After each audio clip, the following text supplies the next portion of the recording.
So we're taking a deep dive into the 9-page whistleblower complaint that was made public today, and it's painting a picture of how someone in the U.S. intelligence community, and we still don't know who exactly that is, started to grow concerned after hearing from other U.S. officials about what had happened on this call between Trump and the leader of Ukraine. And it says that multiple White House officials with direct knowledge of the call informed me that after a few initial exchange of pleasantries, the president used the remainder of the call to advance his personal interests. And the whistleblower goes on to say, namely, he sought to pressure the Ukrainian leader to take actions to help the president's 2020 re-election bid. So here's the part that's really causing some alarm today and leading some Democrats to suggest there could have been a cover-up here.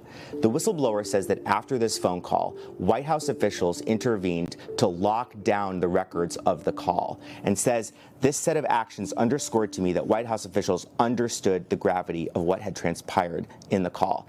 And it appears to not be the only time that's happened, because at the end of the document, there's this appendix where the whistleblower also says that according to White House officials they spoke with, this was not the first time under this administration that a presidential transcript was placed into this code word level system solely for the purpose of protecting politically sensitive information. So basically what the whistleblower is saying is you have a normal computer system where these transcripts of presidential phone calls go, or notes from those calls, and instead, on several occasions at least, these calls have been put in a different system where even fewer people would have access to it. We're also learning more about how the timeline of these events unfolded. So the whistleblower says that the day after the Trump phone call, that the U.S. Special Representative for Ukraine, this is a special envoy, Kurt Volker, traveled to Kiev, the capital of Ukraine, and met with President Zelensky and other people. And in that meeting, they had to provide advice to the Ukrainians on how to navigate the demands that the president had made of Mr. Zelensky. So we have three things that are happening in quick succession here. Day one, Mueller testifies before Congress, and it's basically the end of the Mueller investigation, and Democrats a little bit pessimistic about what they've been able to get out of that.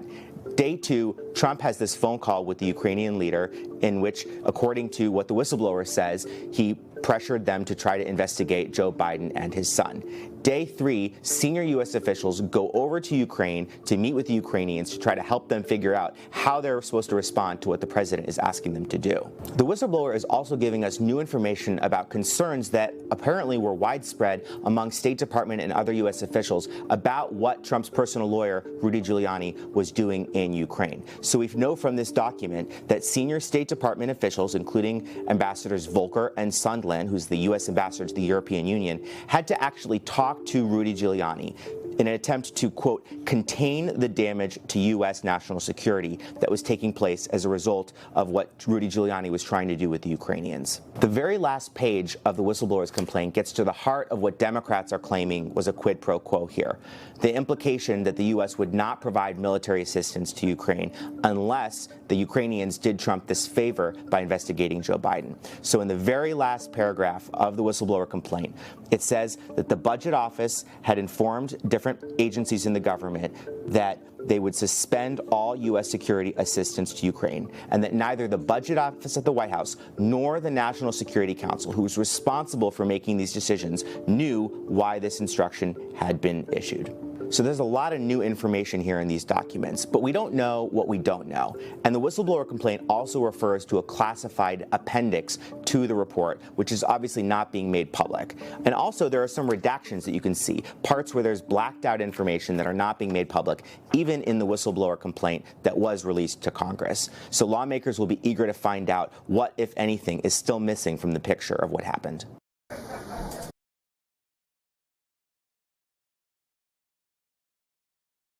Hey, NBC News viewers, thanks for checking out our YouTube channel. Subscribe by clicking on that button down here, and click on any of the videos over here to watch the latest interviews, show highlights, and digital exclusives. Thanks for watching.